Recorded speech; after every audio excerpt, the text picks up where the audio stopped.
Being an entrepreneur is an exciting and potentially highly profitable venture. However, entrepreneurs sometimes face problems and risks. Here are 9 simple tips you need to know to be successful in business. By Forbes Coaches Council. Tip number 1: research and understand your market. Take the time to do market research and listen to your ideal client's needs. Tip number 2: put in the hard work. Building an enterprise from scratch requires creativity, persistence, and continuous learning.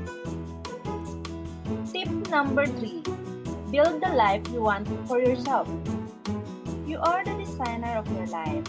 If there are parts of your life that do not fit well, you can make adjustments.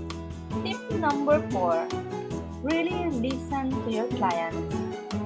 Truly listen and empathize with your clients. Tip number 5: learn with the team. The more minds you have in your team, the more successful you'll be. Tip number 6: focus on what makes you thrive. Be unapologetic and relentless with what makes you thrive. Tip number 7: have a long-term plan. It's easy to get caught up in the day-to-day challenges of running a business.